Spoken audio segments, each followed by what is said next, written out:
Oh, we are ready to go. Here we go. There you go. Let's Waiting do on it. Instagram to pop up. Hello. Oh wait. Hello.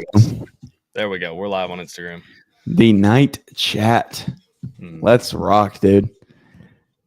I am eternally excited about this one because today was not a good day in college football. I'm not gonna lie. This was a crap college football day.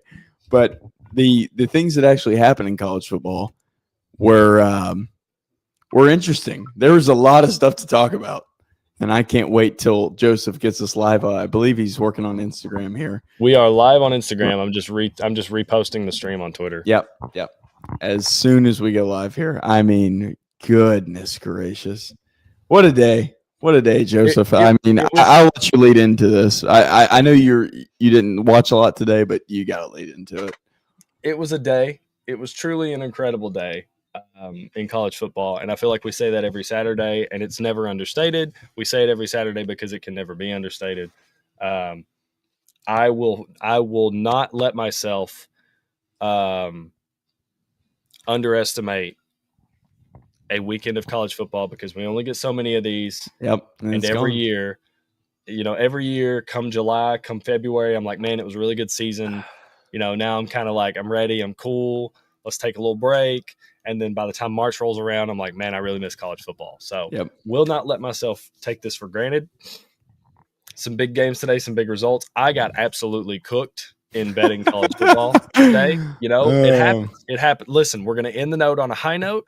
Last bet we got standing alive is Texas A&M -2.5. We feel great about that. Looks like a lock. Looks like a lock. Looks like a lock. Okay. Looks like a lock. Talks like a lock. Here we go. Probably is a lock. Looks about as much of a lock as it is for Joe Sloan to probably get fired. Yeah. I hate to bring that up. Let's talk about it. Let's start there, Drew. Let's start with the night game. game. LSU? Yeah. Because that game's still going on. All in all, man, I know 42 got dropped on their head today. I know. And there were times where they panned over to Blake Baker and it was like Blake Baker looks lost. He's like, what the hell am I looking at? But all in all, offensively, LSU has not been a good product this year. No. I think this was kind of and again, also watching Nussmeier, you can tell that dude's not healthy. No, he's not. That dude's not 100%, man. He's better. He's better than the product he's put out this year. Absolutely is. Yeah. He is, and the offensive weapons they have. Harlem Berry is like a welcome. Like if you were an LSU fan after tonight, you're kind of like, okay, season's kind of cooked. You're 5-3. You've still got Bama you got to play. You're probably not going to win that game either. So your season's kind of cooked. Harlem Berry is a bright spot on the season because that's a solid running back. That's a really good, talented freshman. You just got to hold on to him because the portal calls are going to be coming. Yeah. This is an LSU team that's got. They got Barryon Brown, Trey'Dez Green, Xavier Thomas. Yeah. This is a loaded roster, man. Goodness gracious. Yep. And all in all, ultimately, I fully expect LSU to make a change at offensive coordinator. You saw it tonight. At one point, I think they were on the goal, like in the red zone, 3rd and 7, and they ran a play to the flats. Like a pass play to the flats. Luckily, it was dropped. I know that's not something you normally say, but luckily it was dropped, so you didn't end up running the clock out. You're able to get some points at half. But you see it. They panned to Brian Kelly, and he's you can tell. You can read lips. He's talking to Joe Sloan. He's like, you can't run that flat play on 3rd and 7 when you have no effing timeouts. Like you can't do that. And so, I don't know if it's going to happen soon, but I fully expect LSU to make a change at offensive coordinator. I don't know if that would have made a difference tonight. And I think that not to harp on LSU, because I don't want to take away from A&M here. A&M's just damn good, dude. I think so. Just damn good. Yeah. I told you before the stream. I thought they were like schedule good where they haven't necessarily had to face the hardest opponents yet. And like, I'm not going to lie. If Texas A&M is on my schedule, I'm not circling the game. I'm not saying like, oh, we've got to beat Texas A&M this week, like as a head coach. But no, they're just good. They're just like, we're going to beat you, and we're going to beat you by submission. And this game in Death Valley, And I'll tell you, man, the most surprising thing about this game for me is like there are no people in the stands at LSU. Like, what is going on? Like LSU fans, I mean, are notorious for sticking by their team, making it the hardest atmosphere in college football. Yeah. What is happening? They pin to the crowd and it's like 60% full. Like what is going on? Yeah, I mean it to me it has to do with a team that's, you're gonna drop to 5-3 for the most part. Your season, there are still games left to play, and in my opinion, those games are still important. Yeah, because you only get so many of them. But from an overarching LSU standpoint, and a lot of their preseason expectations being LSU being SEC title playoff, a lot of that's cooked. So it's done. You lose 3 games here. I mean, maybe you have a chance at the 12 or at the because the whatever G5 team with South Florida losing, we'll talk about that later. Whatever G5 team gets in is going to be the 12 seed. Like we'll go ahead and throw that out there. But I mean, maybe you get in at 9-3, maybe an SEC team, maybe a Big Ten team gets in at 9. I don't know this year. It all depends on who comes in at 9-3, who comes in at 10-2. That's all. It's all that matters. Yeah, and here's my problem with LSU is like, you can sit here and you can talk about that, and especially with the way that the team I'm about to bring up just looked today, but it was kind of a spot where you would expect a lower end performance from them. Even though we didn't have that game in the core 4, I still want to talk about it. You talk about LSU at 9-3, they've got to play Bama in 2 weeks. Yeah, and so in my head, I know a lot can happen in 2 weeks, and I know that this is probably their last ditch effort for the season. LSU's is to kind of really, like, if they don't win this Bama game, everything that they want to do really goes up in smoke, because you're right. The chance for them to survive, make the playoff at 9-3, that all still exists with the way the college football landscape is this year. Yeah. But I'm not going to assume they're going to win that game. I'm going to base my assumptions and my premise off of, I think they're going to lose to Alabama in 2 weeks. That being said, to address your comments about the stadium, when you have a team that their fan base watches their overarching aspirations go up in smoke, and then you mix that in with a guy who doesn't really have the fan base. Brian Kelly doesn't have the fan base at LSU. If he's winning, they'll support him. But if he's struggling, if this LSU team is average, they're not going to support him. They don't like him like that. He's not one of their own. Like, they're not going to go to bat for him. So the reason the stadium's emptying the way it is now, obviously, is the main reasons LSU is getting blown out 42-18. Sure. But it's also because they don't love Brian Kelly. They're not going to go to bat for Brian Kelly. No. And it's not even it's not worse. Excuse me. Yeah. Go ahead. No, it's.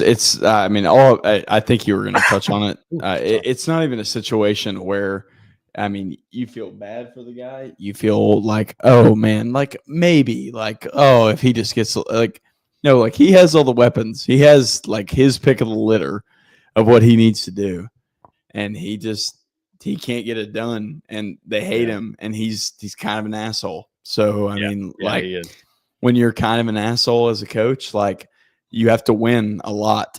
Like there's examples of coaches that have done this in the past where they're kind of a dickhead, but it doesn't matter because they win so much, and it's not coming to fruition with the LSU Tigers. As much as I thought LSU was going to steal this one, because it was kind of just the spot for LSU to steal this one. Yeah, we've seen this from several teams this year where you get to a point where you're backed into a corner, you're playing an undefeated team, you have to have it. Yeah. And they rise to the occasion. I think it's just a testament to A&M, man. Sure. They're good. Definitely. And they're not just like, oh, hey, we haven't played the hardest SEC schedule compared to some, but there it is. On the broadcast, you can see a sign that says Kelly got to go, and it's It's GEAUX. I'll be honest. If A&M gets past Missouri next week, which Missouri is playing, they're fighting for their playoff chances next week. So and it's at Missouri. A&M is a no doubt college football playoff because even if they lose to Texas last game of the year, they're no doubter. They're a no doubter because they're going. What I saw of that South Carolina team tonight, they're going. I mean, they're going to ball. So they're going to crumple South Carolina up in a ball, and I mean they're going to destroy South Carolina. I mean it's not even going to be close. Yeah. And also to address the Missouri thing with Bo Perbula going out, and I don't know the full status of his injury, but the report I was reading today from ESPN said it's not fractured, but he's going to be out a while, and being out a while going into November basically means you're out the rest of the season. Right. I mean, for the most part. I don't worry about A&M playing Missouri, even if it's at Missouri, because I don't know how good. Like it kind of feels like Missouri's only chance is going to be Ahmad Hardy to just have like a 250-yard day. Sure. And I don't know if they're going to be able to do that against this defense.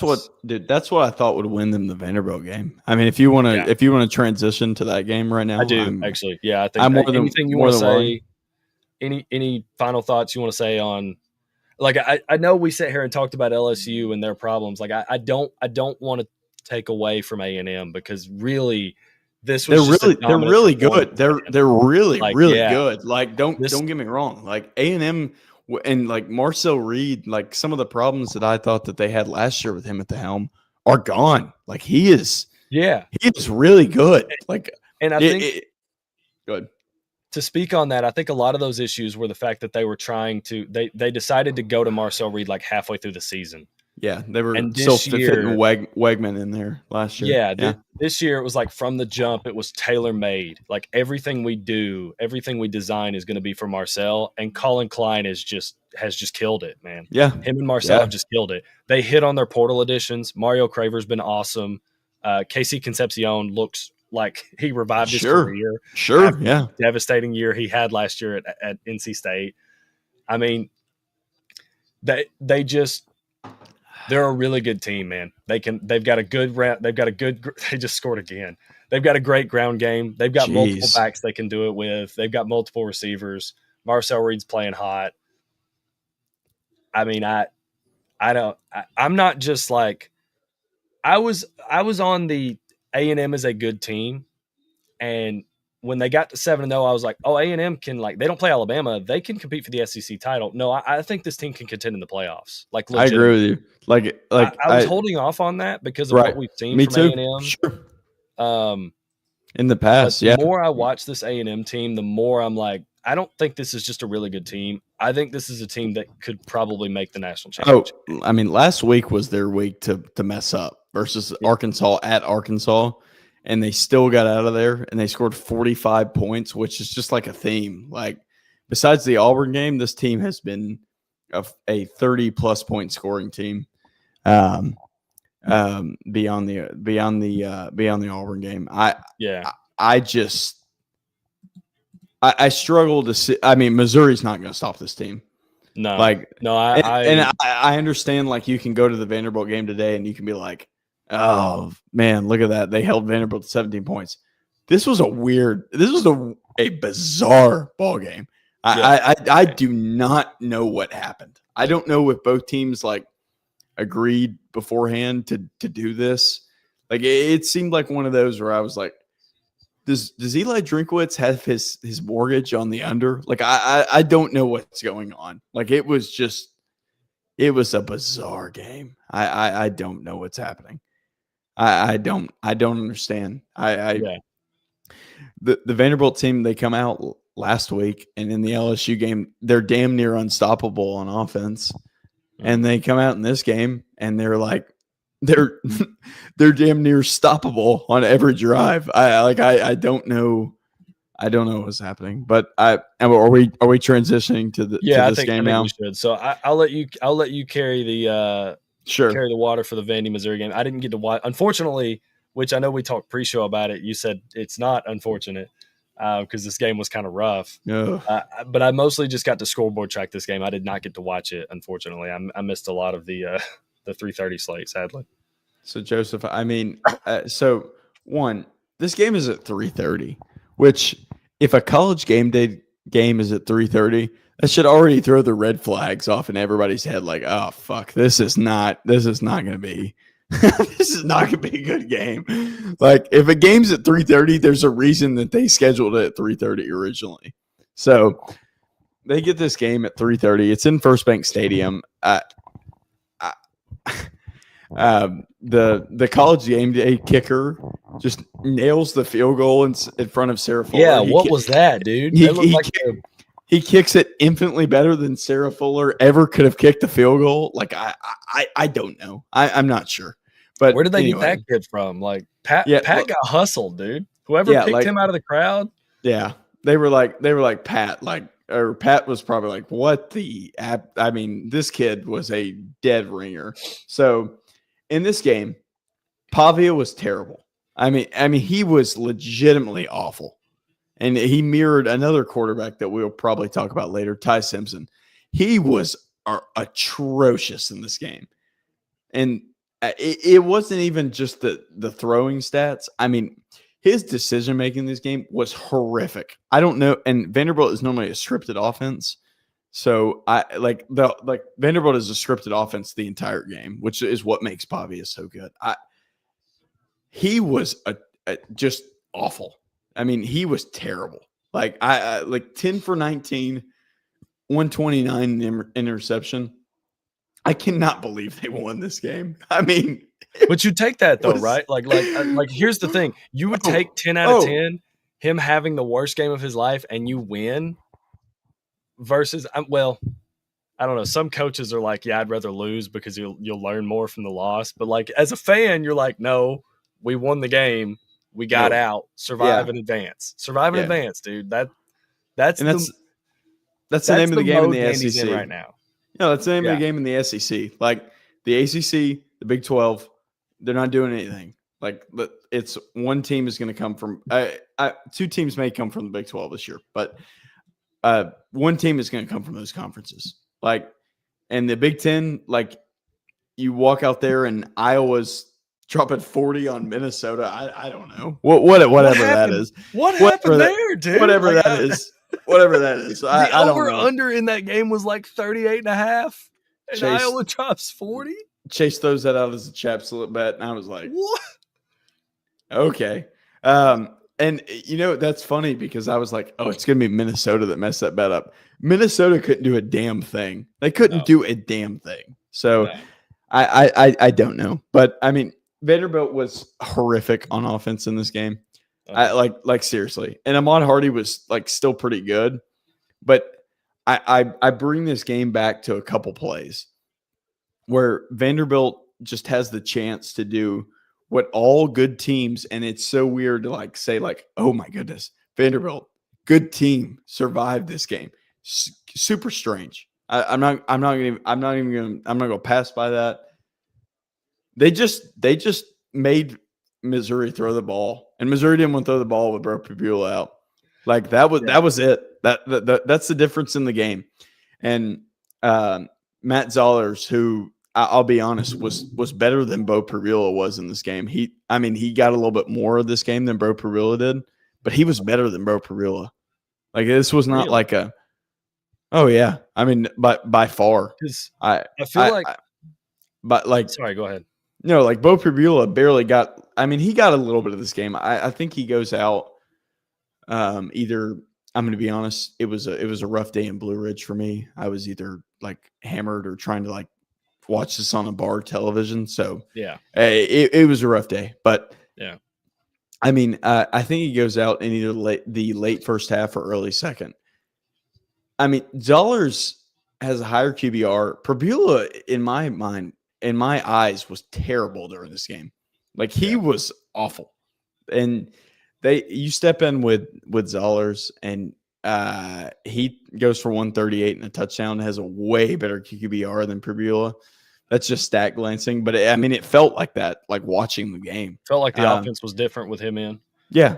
Because I feel like that was we've seen that. I mean, we've seen that this year with like Hammond in the Texas Tech Utah game. Like, we've seen that. Yeah. Like, where a backup quarterback comes in and just like is on fire. Yeah, like that definitely happens. But it just they got down to that last drive, and Zollers throws a dot to the 1 yard line to Kevin Coleman, and it's like, I'm sorry, dude. What a way to end the game, man! Like I did see that ending clip, where he caught the Hail Mary at the 1 yard line. That's just so depressing for Missouri fans.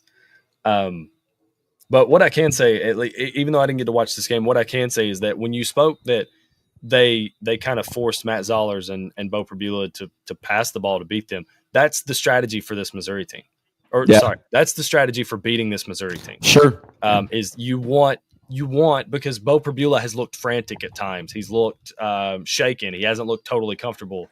Yeah. And he hasn't looked like somebody who you feel the most confident in him going out there and him slinging the pill around, and that's how you want to win football games. Missouri wants to win football games on the back of Ahmad Hardy. And when they don't do that, or when they can't do that, it becomes much more stressful, much harder for Missouri to win football games. So I think that they played right into how you wanted this game to go if you're a Vanderbilt fan. Sure. Obviously, the Bo Pribula injury, we hope it's nothing serious and he can definitely as soon as possible. Yeah. But that aside, that's how you want this Missouri team to play. You don't want them to be able to just hand the ball off to Ahmad Hardy and pass it when they feel like it. I mean, that's the strategy for beating them this year. Sure. No, you're 100% right. I mean, every time Ahmad Hardy got the ball in this game, I was like, oh, shoot, that's 5 yards. Like that's what it was. I'm not gonna lie, Joseph. I cannot remember a game that I disdained watching more than this Vanderbilt Missouri game. It was a stress-ridden, it not only was it a stress-ridden game, this was a shit game. I mean, it was terrible. I hated this game. Yep. And Vanderbilt pulled it out, and they're 7-1. And hey, I'll be honest. I look at the rest of their schedule: Auburn, Kentucky, Texas, and Tennessee. Texas in 7 days, baby. I don't know, dude. We may be seeing this team in the Peach Bowl. We may be seeing this team in the Cotton Bowl. I don't know. I don't know. I don't want to like go like that far off the deep end yet. But I'm not gonna lie, brother. What I've seen out of Tennessee, Texas, Kentucky, and Auburn this year, yeah, we're there. We're in that territory. I think your hardest game on your schedule remaining is at Tennessee. I know you're at Texas in a week, but from what I've seen from Texas, and especially because Arch went out of the Mississippi State game tonight, I don't know the extent of his injury. I don't know how serious it is, but I know he did not come. Now, he was only out for like long enough for I think they scored like 2 plays later. Yeah. So there was no point in him coming back into the football game because they didn't have to because Mississippi State failed on 4th down. Just total. By the way, I know that game went on the core 4.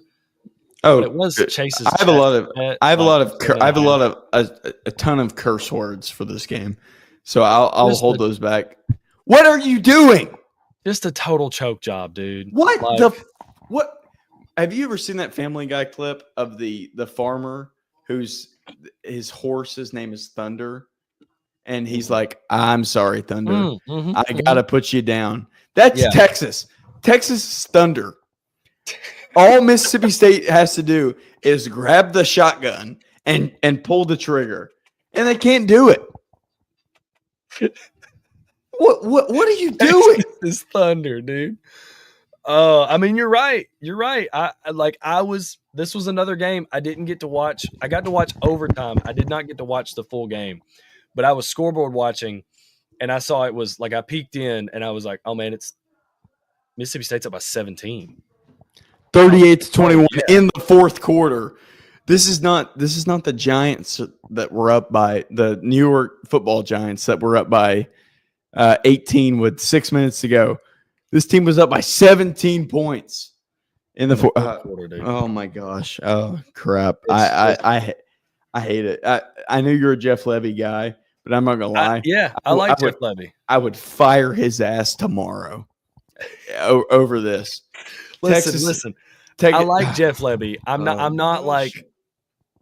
I want Mississippi State to be better. Okay, and I was really like.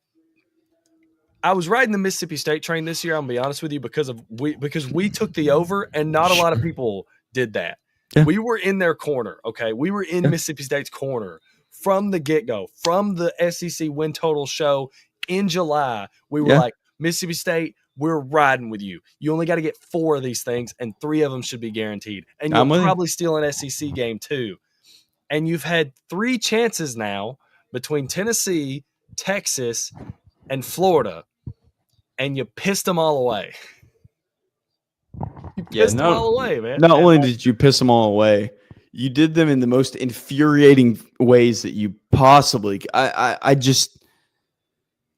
Look, Jeff Levy, I believe you're the guy at Mississippi State, but right now I want your ass to get fired, because if I have to see this Texas team at 10-2 in the college football playoff, when they deserve none of this. Hang on now, you're assuming they're going to beat Vandy 10-2? No, listen. That's my point. That's my point. If they beat Vanderbilt, and I don't think they should, and they probably won't. Like, that's where we're at with this team right here. You see this team right here? That's where we're at. Like, we're at insanity levels where I'm saying they're not going to beat Steve Sarkisian. I cannot believe that you did this to Mississippi State. I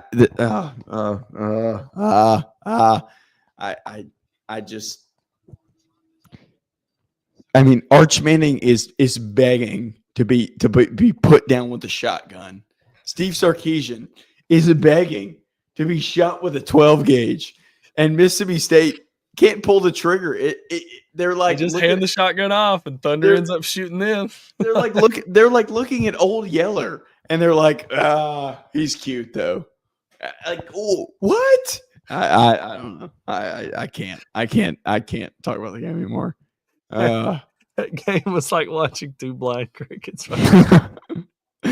Man, and I mean, Sarkisian rubbed his hands against each other well enough to find the end of that game. I mean, dude, props to Texas for sticking in. You know, props to Texas for sticking in. But at the end of the day, this is really a what the hell are you doing, Mississippi State? Like, this was your chance. First time in 2 years to win an SEC game. And yeah. You just I'm with you. Away, man. I mean, anyway, that wasn't a core 4 game, but I feel like we had to talk about it. Sure. And let's get to UCLA real quick. Like, we have tracked them, and this is more you. You have tracked them. You have been all over them. Yeah. I mean, while they've been kind of on this resurrection arc with Tim Skipper. Yeah, man. What's his name? Jerry Neuheisel. Neuheisel and Nico. Yeah. You've been all over them. Look, this is just what happens. Like, you eventually have to come back down to earth and accept who you are. So I'll give you the stage. You do. You eventually have to come back down to earth and accept who you are, and accept that you're an interim head coach at a program that's not great, and that a team that's had some good games over the last 3 games, you know, but is not a good team for the most part. And eventually, you know, the magic runs out, and sometimes your boy takes him at 25.5, and he's, you know, I'm riding the high, or takes him at 25 and a hook to cover. And I'm riding the highs, man. I'm at Disney World. I'm talking to Mickey. I'm happy. Like, I'm thinking the magic's here to stay. And then this dude named Kurt Signetti and his flamethrower come into Disney World and just burn it all to the ground. Burn the mouses. Goofy's going burn mini. The magic to the ground. The stormtroopers have fled the vicinity. Oh, with man. His twin Mendoza Sith Lords, and just like wreaks havoc on my happiness and my wallet. And I have no excuse. Indiana's a better team. They should have won this game. I fully expected to win this game. I fully expected them to win this game. I did not expect them to like rip off UCLA's arms and just beat them with them, because that's about what this game felt like. It was not close. It was never close. Yeah, it was not. Bloodbath. Yeah, it was not close, and it was one of those games that. So Nico had halfway through the first quarter, or maybe into the first quarter, had 3 yards and an interception. I was like, oh shit. I mean, that's Yeah, you see that moment. Yeah, he's in trouble. I had belief in the cover until 11 minutes in the second quarter. When there was 11 minutes left in the second quarter, I was like, "Oh, I'm cooked. I'm cooked." Yeah. Just the way the game script was going, the way the inability for UCLA to do anything with the ball, and the way that they were not able to stop Indiana. Again, this was not a Core 4 game. This was not an unexpected result. I'm not surprised Indiana won. I fully expected them to win. I just didn't expect them to win by 50. I didn't expect them to win by 50. Yeah. They doubled up. They double covered the spread. So thanks, Kurt. Yeah, I mean, all right. So if we're gonna do this, if we're gonna take the not on the Core 4 world tour, yeah, we might as well. Dude, I mean, like for Alabama, South Carolina, like let's just get it over with. Let's go and dip our toe in the water. Yeah, like it's. Last thing, this was so bad that this is the first time this happened this year. This was so bad that I screenshotted my chat slip bet, cropped out just to mine, and tweeted at Indiana football. My bad, big dog. Because I mean, I felt like I had to apologize. That I had the audacity. The audacity to think UCLA was going to cover. Sure. Going across the country to Indiana's house where they beat Illinois by 53. And had to think, I had the audacity to think, yeah, Kurt don't want to win by 50 today. No, he does. And he's going to. So, yeah. Anyways, Alabama, South Carolina, dude, we've got to touch on this game because, and I'm not gonna lie, this is not a sharp gambler moment, but anybody that's tracked Alabama for the last couple of years knew that the 13.5 spread was way too much. It was way too much. I stay away. You see. I mean, we talked about this multiple times on the Instant Reaction show. Alabama can't fucking run the ball. They can't do a damn thing. Like no, they're having to use extensions of the run game, and we talked about it last week, man. And I was hesitant to say it. I was hesitant to say it on the show, but I did. And I told you, I said at some point, I don't know when it's going to be or who it's going to be against. And it wasn't tonight, so I'm still not right technically. But at some point this season, Alabama's inability to run the football is going to cost them a game. Yeah. And I'm going to be honest with you. I don't think it's going to be until the playoffs. I think it's going to be a game where they cannot, they're not going to be able to lose and move forward. And I think that's when it's going to cost them, because that's when I think they'll truly run into a team that can take advantage of it. Yeah. I'm with you. No, I'm with you. Yeah. No, I'm 100% on that. I'm on that boulevard. It's not. Yeah. It's. I mean, like South Carolina tonight had no business being in this game. But you look at this. You look at this game. You look at DeBoer's record on the road. You look at every factor, and you're just like, oh yeah, Kalen DeBoer and the Alabama Crimson Tide are going to come out slow. They're going to come out slow, and they're going to mess around in this game.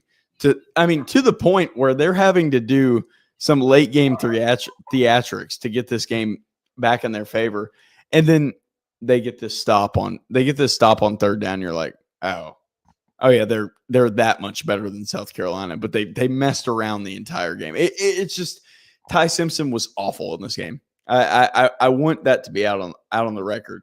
He comes away with 24, 43, 253, 2 touchdowns.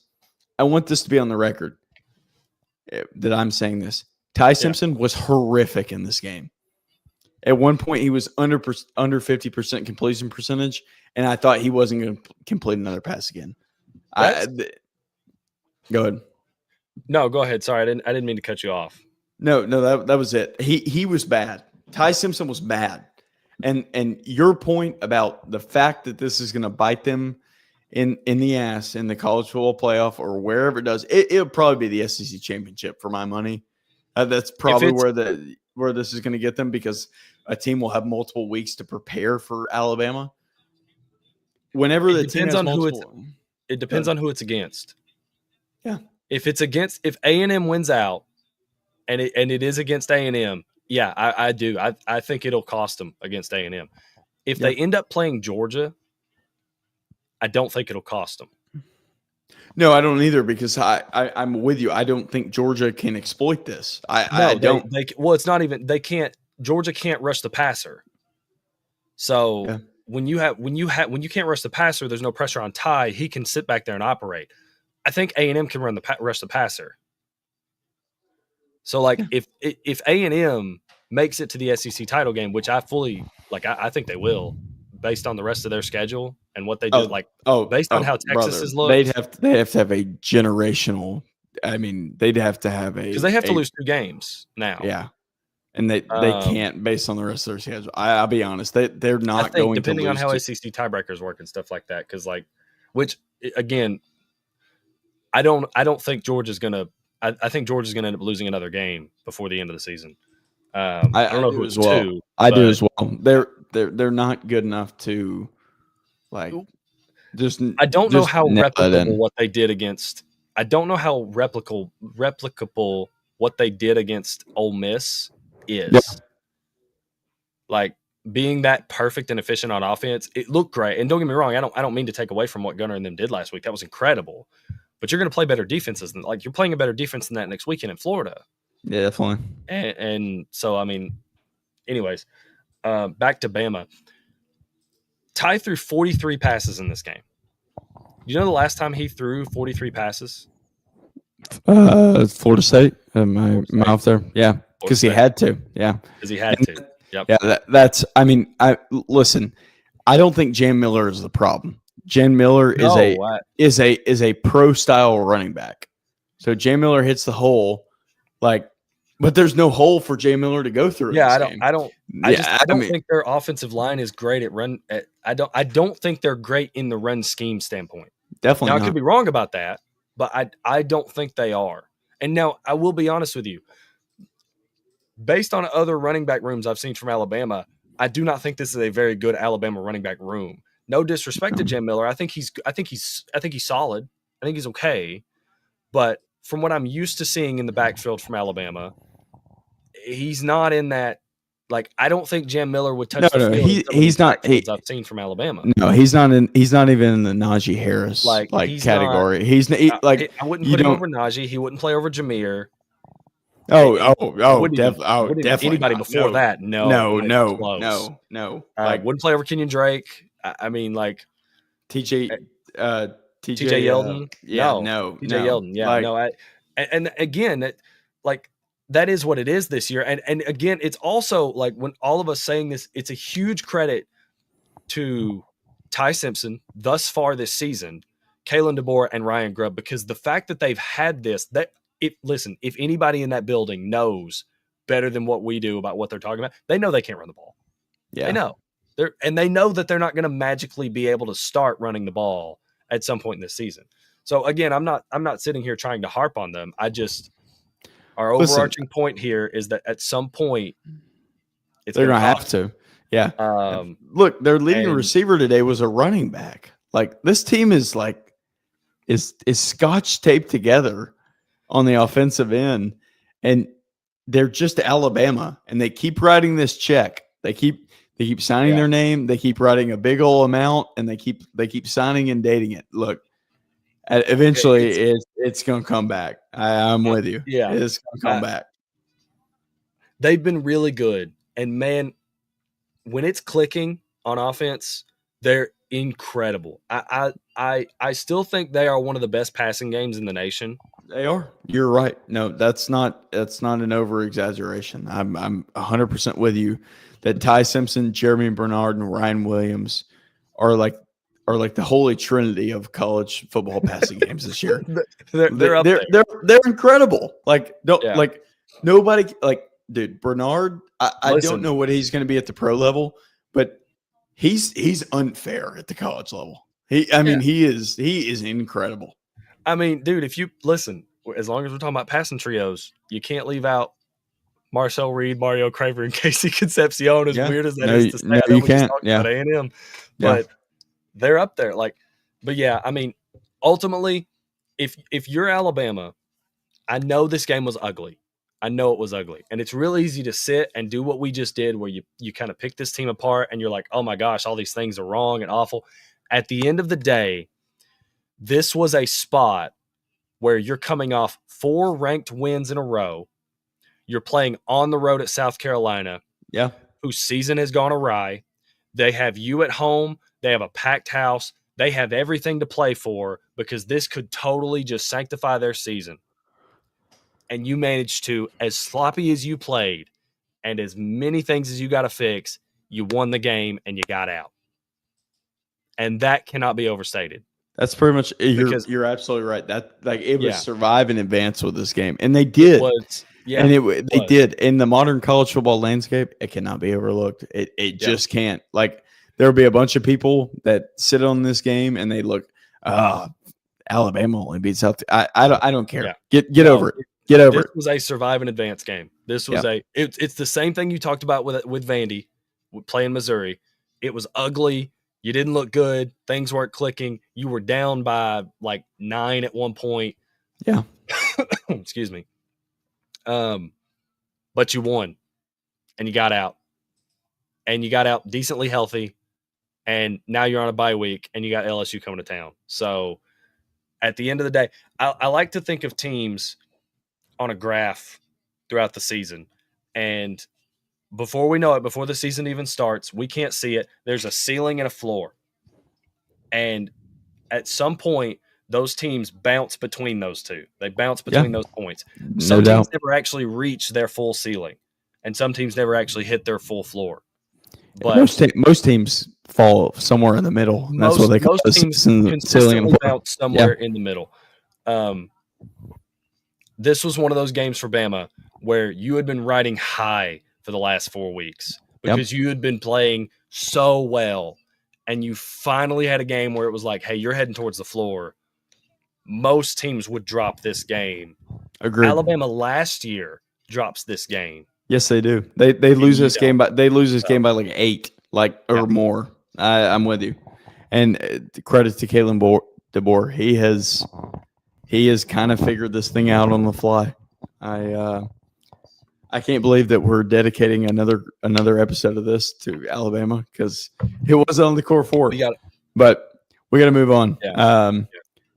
USF Memphis was a game that happened today, and it was a really good game.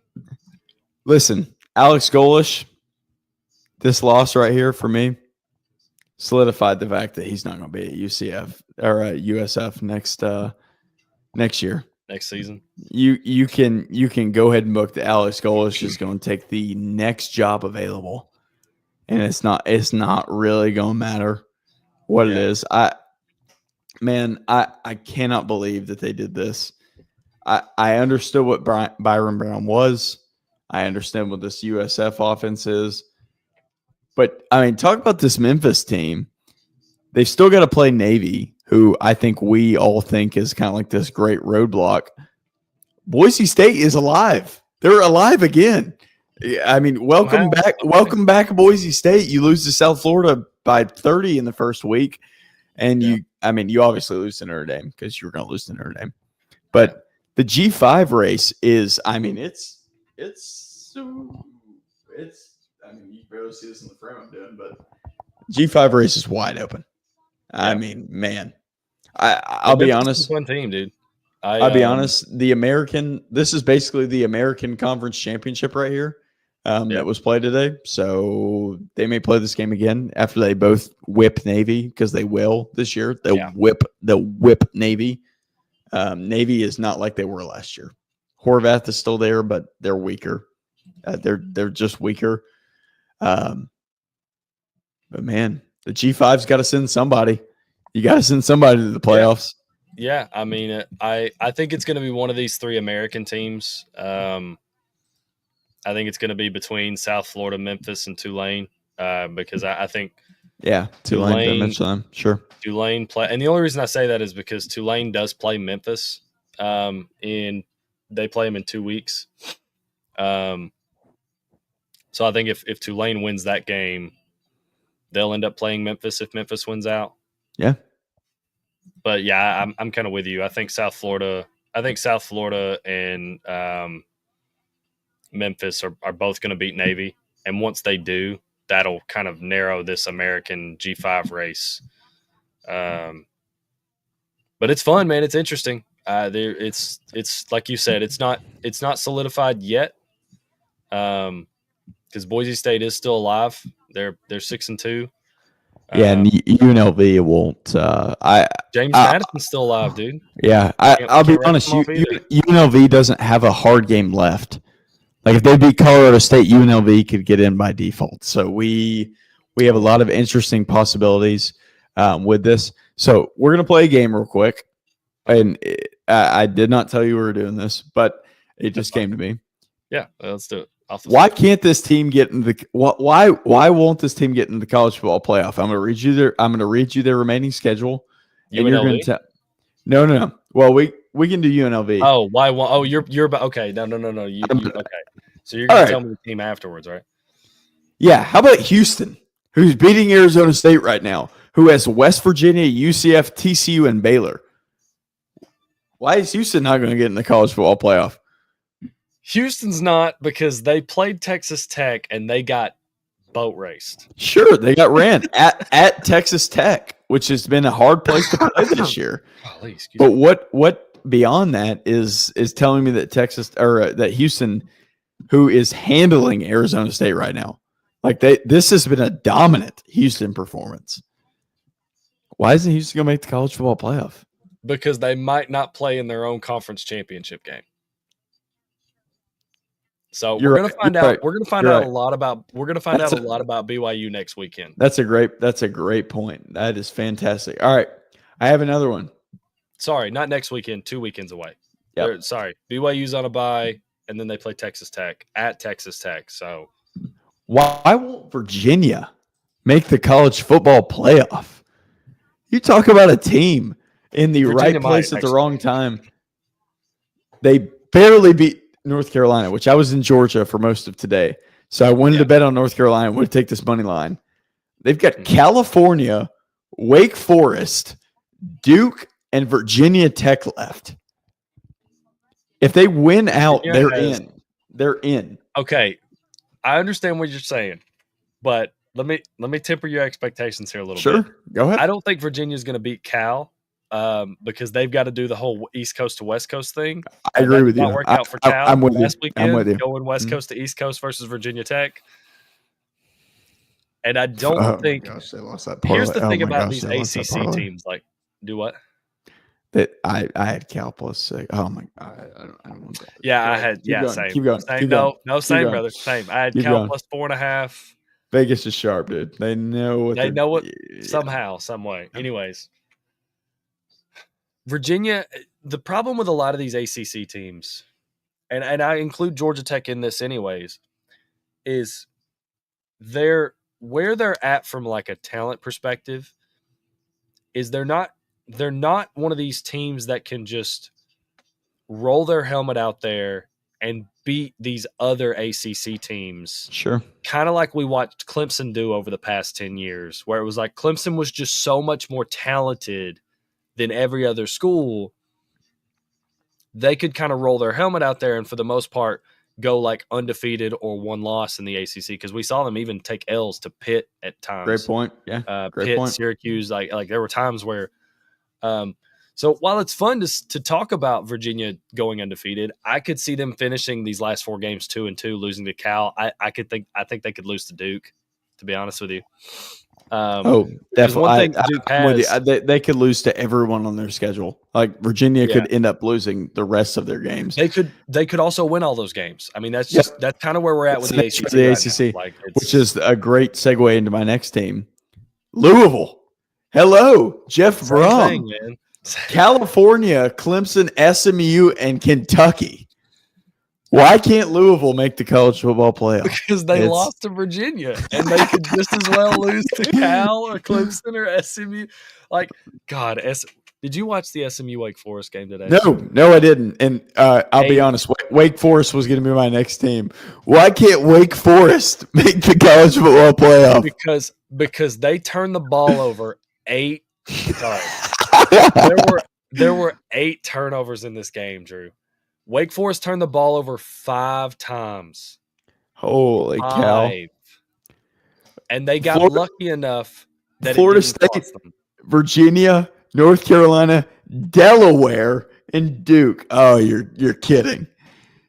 Wake Forest See you in the ACC championship. I just this is juicy, man. No, I'm please, having so much fun. listen. I'm having so much fun. I can do this all night. I need Georgia Tech and Pitt in the ACC title. Yes, we do. Because Pitt, we're talking about awesome. Pitt looks great. We're talking about a network. Go ahead. We're talking about a network executive's worst nightmare, dude, because the ratings on that game are going to be so terrible, but it's not for them. It's not for the ratings. It's for the sickos. It's for us, dude. Ever since they put this game, they put this 18-year-old in at Georgia quarterback Tech and Pitt slop it up for a playoff spot, dude. They're third right now in the ACC. They're third, and dude, I've got to read these teams. All right, so these are the teams with the one loss in the ACC right now in conference. Yes, Miami's at 2-1, and then there's Duke, there's SMU, which is nuts because SMU is horrible. They're a bad football team. There's not a good football team. there's Louisville, good football team. Pittsburgh, Virginia, and Georgia Tech right now rule the conference. If Virginia and Georgia Tech went out, the ACC championship will have 789,000 viewers. That'll be the fact of the matter. It'll be beautiful, dude. Actually, Georgia Tech doesn't have to win out. If Georgia Tech just wins all their conference games, because they don't have to beat Georgia to make it to the ACC championship. No, the Georgia game, Georgia Tech has what, 3? Yeah. NC State, Boston College. Boston College is a dumpster fire. And Louisville messed around with them for 3 quarters today. Here's the problem, though. Here's the issue, okay? The thing we talked about with these ACC teams is that while it's fun to sit here and talk about it, Georgia Tech, back-to-back road trips, man. They go out to NC State. They go out to Boston College, back-to-back. That's tough. I know Boston College is a dumpster fire. I know they are 1-7. Blake Guthrie, that is. I didn't watch this game. If you want to, yeah. Me and my brother were watching this. That's my brother. We were watching this game today. Okay. Because it's one of the games we actually did get to watch in multi-view. It was disgusting. It was I think 13-12 was the final score. I don't know if that score's ever been a final ever. It was far and away. It was not a pleasurable viewing experience. I almost feel like Wake Forest and SMU owe me money for watching that game. Yeah. They cost me money. SMU cost me money. Oh, you put them in something? Oh, goodness. Yeah, I did. Yeah. Because I thought, dude, they can beat Wake Forest. No, they can't. Listen, SMU on my do not bet list. Nope. My do not bet list is growing. Look. SMU is basically a Big 12 team. If you put any Big 12 team in a parlay, but they're not as fun. Yeah, you get what you deserve. You get what you deserve. You get what you deserve on that. It's not SMU's fault. It's my fault. It's the sicko in me. Do you know how far we've ventured from the core 4? Do you have any idea? You know what? We have one game left. We have one game left in the core 4. Let's get to it. Yeah, we're reaching an hour. I was wrong, Drew. I was too. I was completely with you. I was completely with you. We talked about it in the preview. Ole Miss beats Oklahoma at Oklahoma. We talked about it in the preview. I said, this is Pete Golding's game. Because last week, Georgia had their way with your defense up and down the field. And what did they do? Ole Miss's defense showed up today. Also, I'm going to be honest with you. I am not sold on Oklahoma's offense. Oklahoma sucks. They suck. Oklahoma's offense.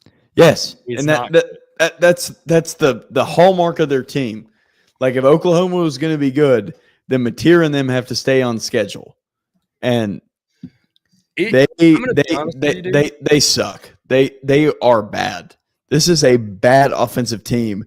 They have one weapon at wideout in Satanga, and he pretty much carries the entire passing game. If it's not him, it's nobody. Nobody. They have Yeah, Jaden Ott is Xavier Robinson did some good things today, man. He had over Sure. 100 yards. Yeah, and he did, and problem is, had like- 2 touchdowns, but it's like it's not sustainable. But They can't. here's the thing: is he got 100 yards against this Ole Miss defense.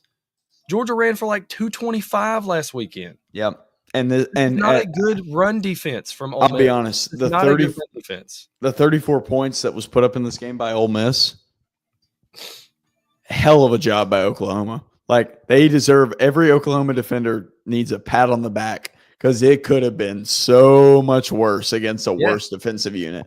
Yeah, Oklahoma is bad. Their offense is bad. That defense is legitimate. I'll give you that. But the problem is when your offense feels like it is so reliant upon John Mateer just being, I feel like incredible is not even good enough of a word to describe. Like, if John Mateer's not fucking Superman, this Oklahoma offense is just not sustainable. It's not sustainable. And I don't know if they're not. It doesn't help that you're starting 2 freshman guards. That doesn't help. That's not something you want to be doing. Yeah. But you do what you got to do. So, I mean, I will say I do give credit to Ben Arbuckle for trying. Sorry. I got to put that on the screen. Oh, that's a... LSU's problems on offense go way past Garrett Nussmeier. Like, Garrett Nussmeier's not healthy. We've seen what Garrett Nussmeier looks like when you put it all on Garrett Nussmeier. Softer than this goes way past Garrett Nussmeier being bad. Like, because I don't think Garrett Nussmeier is that bad when he's healthy and it's not put all on him. And I know. How about the $1.5 million that they're probably paying Caden Durham to stand over there and look good for the camera? I mean, goodness gracious! Oh my gosh! I'm sorry, LSU is done, but they're not done yet. They're going to be done in 2 weeks when they lose. When they take that L to Bama in Tuscaloosa, they'll be done in 2 weeks. Yeah. And no, you've hit Oklahoma on the head. Like, Ole Miss is like Lane Kiffin. Say what you want about him. He lost that game last week. Lane Kiffin has got this team exactly where he wants. Yeah. And where they should be. Like, Trinidad Chambliss has flaws, sure. He was like, I'll be honest, in this game, he was not incredible. Nobody could be his biggest fan. No. But this team has a lot of weapons. They like, if you stack this team's worst offensive game up against Oklahoma's worst offensive game, it's not even close. Ooh. It's not even close. Like, it's just man. He's a wizard, man. Yeah. And also at the same time, I think what you saw this week from Ole Miss, and they pointed out in the broadcast, what you saw from Ole Miss this week was we learned from our mistakes in the Georgia game. Yeah. Because late in the Georgia game, they did some things. They called some things, and they put some things on Trinidad that kind of caused him to, I don't want to say collapse, but you could tell he got to a point where the environment, the moment kind of got to him a little bit. Yep. And I think between Lane Kiffin and his offensive coordinators, his names escape me. It's right on the tip of my tongue, but it's escaped me. Anyways, they did a really good job catering the end of that game better to Trinidad and closing the game out. Yep. Because I think that's something that they were missing last week when they played Georgia. In the Georgia game, which when you get like, and I think that's something that if they play an opponent like Georgia again. Yeah, like they'll be ready for that. But it was just, I think the fact that they were in Sanford Stadium, they were playing Kirby Smart. I think it was something this Ole Miss team needs, man. This Ole Miss team, I was kind of like, they're on fraud watch. Nope. They can lose one more game and comfortably walk into the college football playoff. That's where they're at. They can, and I saw a lot of people celebrating that today. I saw a lot of people saying, "Congratulations, Ole Miss! You punched your ticket to the playoffs." Do not do that. No, do not do that. Now, I will say they do have the easiest road of anybody. They do. They do not have a ranked team left on their. They do not have a ranked team left on their schedule, which to me almost feels more dangerous for Lane Kiffin and Ole Miss than if they had Oklahoma's schedule to finish. Yeah, everybody listen up. Lane So- Kiffin is just as likely to lose the Florida and South Carolina games at home than he is on the road. He's probably more primed to win those on the road. They've got Mississippi State on the road, their last road game. They've got the Citadel, they've got South Carolina, they got Florida left. In all reality, they have 3 games left. Yep. You're playing the Citadel, dog. You should win that by 50. Like, no disrespect to the Citadel. You guys are great. Whatever you're doing. I don't know. And part of the armed forces. We love the armed forces on Chat Lab Sports. We're a big fan. Yeah, that's phenomenal. It's not going to help you win this football game. So, anyway, in all reality, they've got 3 games left. And to be honest with you, I think South Carolina, after what happened to them today, I feel like South Carolina's run out of gas. Yes, they have. This was it. This was your last chance to get your last breath on, get back the season a little bit. Go 6-6. You're right. Yeah. South Carolina's done. I'm not gonna lie. I will be more tuned in to this Florida Georgia game than any other game this year, because it will not only determine where the state of Florida football is going for the rest of this year, which is fascinating to me, but it will determine what Georgia does. If Georgia the rest of the year, I know you don't want to hear this, but the rest of the year it rides on this Florida game in Jacksonville. It really does. So it's a very big game. Yeah, it's a very big game. And you know what, Drew? We haven't made it to week 10 yet, so I don't want to think about it. Yeah, no, we haven't. Give me at least tomorrow to not think about it, and then Monday I'll be locked in. Yeah. If you missed the last pod, I did say that I think Florida gets Georgia next week, but we are at an hour, and we have. So I'm going to quick hit the rest of the things that, if you didn't watch college football, you may have missed. While Joseph gets your Saturday stud sticker. I've got mine already together. Get your. Right. So I'm going to quick hit these. Tennessee dropped 56 on Kentucky. Not surprising, I would say. But I'm glad you brought that up, because we had some people in the Instagram chat that were kind of kind of pestering you about the Vols a little bit, and I was like, we'll get to that game, but I'm also not going to give you credit for blowing out Kentucky. Yeah, get out of here, because you can. Kentucky's a bad football team. Look, so. You can trash me. You can trash me. That sure for ragging on the Vols last week in the pod. I'm fine with that. You can trash me. I don't want to hear it. I don't care. I'm done with Tennessee. If they make it to 9-2 by the end of the Vanderbilt game, I'll talk about them again. But I'm done. You guys did what you were supposed to against Kentucky. You gave up 34 points on defense. Get out of there. See ya. I'm done. Okay. Move on. What else in our quick recap? BYU blew out BYU is 8-0, dude. Legit team. And that was a spot that a lot of people were like, oh, hey, Iowa State's off a bye. BYU just had a big rivalry game against Utah last weekend. They're on the road. We're going to find out. Big Citrus was back for Iowa State, which, if you don't know, is Iowa State's defensive tackle, who's really good in their run game. That didn't matter. Nope. Because the Mormons marched into Iowa State and took down the Cyclones. So yep. I'm with, dude. Oh my goodness. They're BYU is going to the college football playoff. Big Citrus, yeah. Let's see. Miami struggled with Stanford early, and then they destroyed them. Georgia Tech stays undefeated against Syracuse. They had a little trouble early in this game, and then finished them off. Oregon, just put a little pin. Just stick it up there. Just put a little pin. That's weird, man. What's going on with Oregon? What's going on? Just put it in your brain right now. I didn't watch much of that game, but when I did tune in, Dante Moore was walking off the field with an injury, and the backup quarterback was. Yeah. I don't know if Dante came back in. I didn't get to see the end of the game, but let's see. I'm with you. Just kind of put a pin in that game, because that's really intriguing. So, but I mean, it doesn't matter, because Indiana's a wagon, so they're probably going to make the Big Ten title game. Threw for 86 yards in that game. 86. Outside of Ohio State choking against Michigan, I don't know who's going to beat Ohio State. No, it'll be Ohio State in in the Big Ten. Yeah, we agree there. Yeah, absolutely. And finally, Bill Belichick about got his first win today. And I was in Florida. I told the people I was with, I said, or not Florida, I was in Georgia.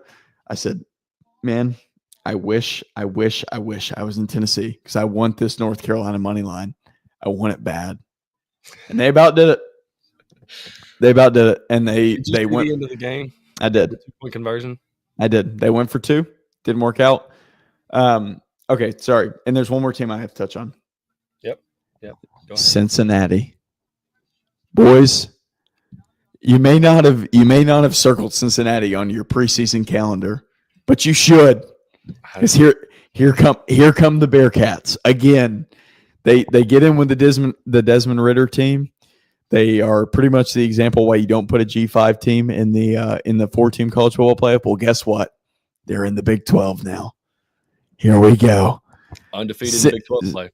Cincinnati 7-1, and their only loss to Nebraska, which that's a different rabbit hole. If you want to jump into schizophrenia, you jump in Nebraska. Have fun. Nebraska could just as easily be 4-4. Yep, and 8-0. No, they could be 8-0. Yeah, it's just no. That 7-1. They got owned by Minnesota. You're right. That was not close at all. You're right.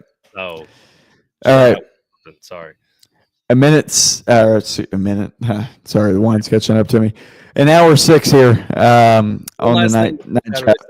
Sorry to interrupt you. One last thing. Matt brought this up. Can we say Ohio State is uncontested? He meant untested. After watching what Texas has been this year, Matt, I would say the biggest test for Ohio State thus far is their road trip out to Washington. Washington's actually a solid team, but I wouldn't say they finished Illinois today. They completely finished Illinois today. Ohio State,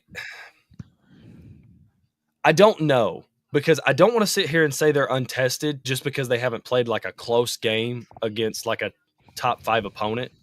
But I also think part of that is also just because they're really damn good. So like, I don't know where I'm at with Ohio State in saying like they're untested because they haven't played a close game, or they haven't played a close game because they're actually that damn good. That's it right there. Like we'll find out a lot. Bad teams look horrible compared to Ohio State. That's the big thing. Yeah. Ohio State, I don't feel like Ohio State messes around with South Carolina today.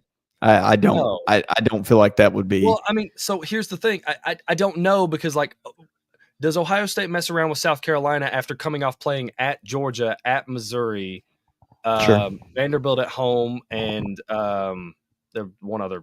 Does Ohio State struggle with South Carolina coming off playing 4 straight ranked opponents in a row? I don't know. So like, I don't want to say they would, or I would assume they would, because I don't know many teams in this era of college football that wouldn't. Right. But at the same time, like, Ohio State's doing what good teams do, and that's just steamrolling whoever's on their schedule. So I mean, sorry, cough's still acting up. I don't know if we'll find out how good Ohio State is until the Big Ten title game when they play Indiana. Yeah. Or until the playoff. I think the Michigan game will teach us a lot. Yes, it will. And it's a shame that it has to be the last week of the season, because they were off this week and they play Penn State at home next weekend, and Penn State's just, well, it's like Penn State with one N. They're not the full Penn State. So. No, you're spot on. All right, an hour 8. Let's get to Saturday studs and get the people out of here. To those of you that have stayed watching this entire time, you guys are awesome.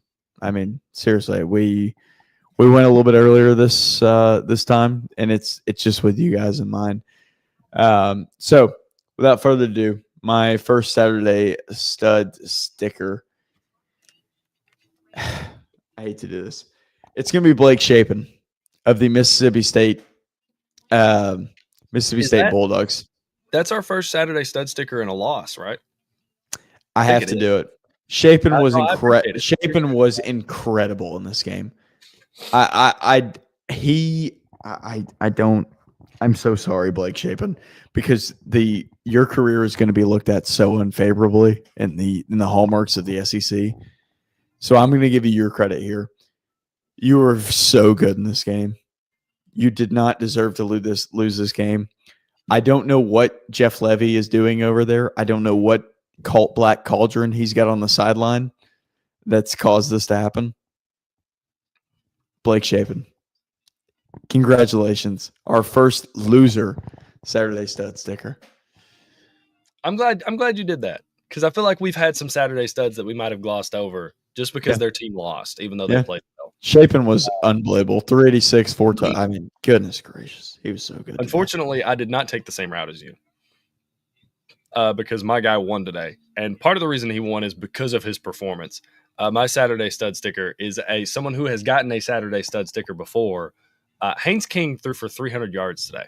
Bang. Haynes King threw for 300. He was 25 of 31 for 304 yards. Oh, and he almost had 100 yards rushing as well. 12 for 91 on the ground.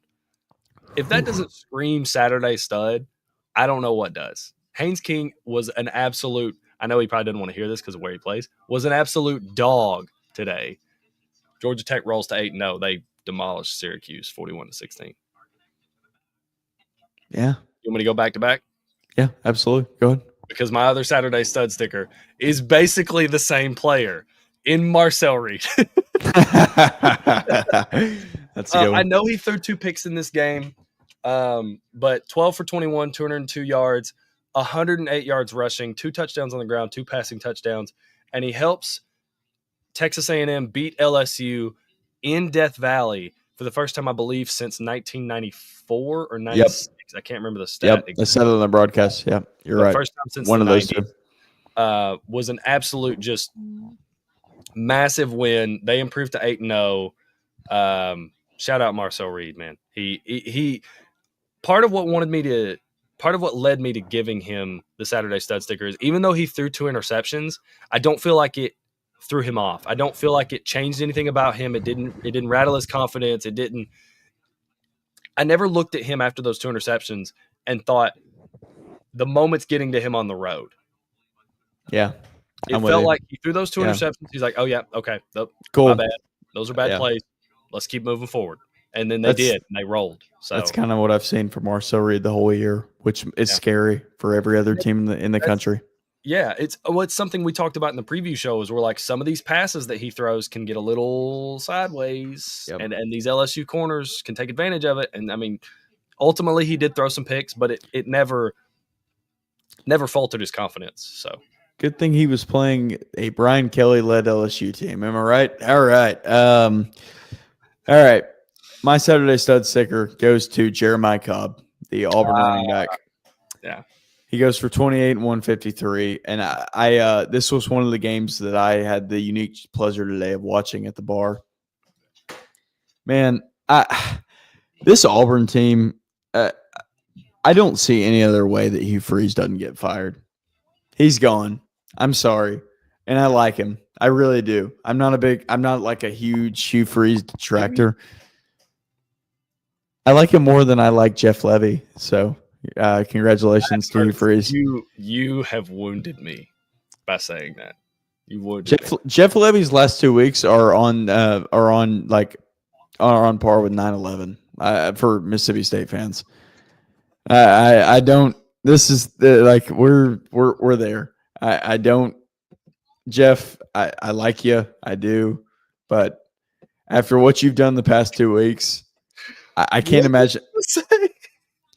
Never mind. Just Jeff Levy's last 2 weeks for Mississippi State are on par with 9/11 for if you were to take normal Americans and 9/11, and then you added Jeff Levy to Mississippi State football in the last 2 weeks. Congratulations, Jeff Levy is on par because he has assassinated this program. That'd be like the last 3 weeks, really. Sure, yeah. No, I'm with you. Sure, yeah. I was just gonna give him 2, but I don't. I mean, they could have beat Tennessee, dude. there's not many coaches. I know we were kind of on Blake Shapen last week. Maybe it was his fault. No, but to walk out of that Florida game without a win is inexcusable. To walk out of this Texas game without a win is inexcusable. I don't know what Jeff Levy's doing, but anyways, back to Auburn. Jeremiah Cobb bailed him out so many times in this game. When they go up 10-0, Arkansas charges back with a 21-point second quarter, and all they've got is Jeremiah Cobb. Jackson Arnold has like a 13.8 QBR, which is just like a joke. What? They throw the backup in. I don't know. I don't know what happened in this game. I'm not gonna lie. I did not catch when Ashton Daniels got in. I don't know what happened. But I'll be honest with you. I'm gonna be honest. I watched a little bit of Ashton Daniels. I don't feel like the offense got that much better. You want me to tell you the big separating factor for Auburn here in this game? What it felt like it was to me, at least. They gave Jeremiah Cobb 28 carries. Oh, really? They have a good running back and they gave him the ball? That's weird. Oh, wow. Talk about who we just talked about, having a good running back and not giving him carries. Florida. Poor Devon Booth. Oh, he's going to rot away on Mississippi State. Yeah, I'm sorry, Hugh Freeze and Jeff Levy, but you guys can get introduced to the Shadow Realm. Just please give your running backs carries. Running backs there the past few weeks, so like, I'm out. I cannot believe watching the way that LSU had running success. Watching the way that LSU had some running success against this Texas A&M defense tonight, and then I look back, Auburn, Jeremiah. You know how many carries Auburn had? You know how many carries Jeremiah Cobb had against A&M? You want to guess? 12. 6. Yeah. All right. Me and Joseph will be head coaches soon. Ferris State, watch out. ETSU, we're coming for you. Running back. We'll feed you. I promise. Yeah. We promise you. We promise you. We will get you. I mean, if you are ever looking for a free ride, Joseph and I have got you. We will not let you down. We are pro running back. Jackson Arnold and your 13.8 QBR can get the hell out of here. I think this is the end of the night chat, and it has been a weird episode. We have been all over the map today. Yeah. But I'm drunk, so whatever. We went all over. Who cares? We went all over, and we barely touched on the fact that Iowa dropped 41. I about picked them as my Saturday stud, and they destroyed a decent Minnesota team. I don't like Minnesota's not bad. I don't think they're. No, I don't think they're a horrible team. Is Iowa, dude? I swear, if Iowa beats Oregon next weekend, I'm gonna lose my mind. Oh, it's in 2 weeks. Okay, that's a doomsday scenario that we're prepping for there. Week. Yeah, there's a bye week, so Taylor Green. Rested Iowa, welcoming in Oregon, who's kind of been on the rocks a little bit in 2 weeks. Yeah, Taylor Green. When you go to Knoxville next year, just hey, buddy, just make sure your decision making is cleaned up a little bit, because I'm not gonna lie, you're a pretty good quarterback. And you're being forced to be Superman, and you're not that. But just make sure when you go to Knoxville, don't beat Vanderbilt, please. Don't do it. I love where your head's at. I don't think he has any eligibility left. Oh, I think Taylor Green's out. I don't think he does. Who knows, man? Yeah. I mean, at this point, I don't know what eligibility might not even be real. No, I think what they're doing with the full 5 years, that they may just give one extra year of eligibility to every player. But you know what? Joseph and I are not here to debate on that. We're here to talk about the college football landscape that happened today. Rice beat UConn. No, nobody cares about that. I don't care about that. But we're done. I'm ready to go to bed. This has been the night chat. Thank you for all, dude. Hell of an episode. Yeah. Lots of viewers. I don't know exactly where they all came from. If you did like this episode, hit that subscribe button. Doesn't cost you anything. Helps us out a lot. Looks us look more respectable after 160 podcast episodes. Get on that subscribe button. We love doing this. We love doing the normal podcast. This has been the Night Chat, episode 9. We out. See you next week.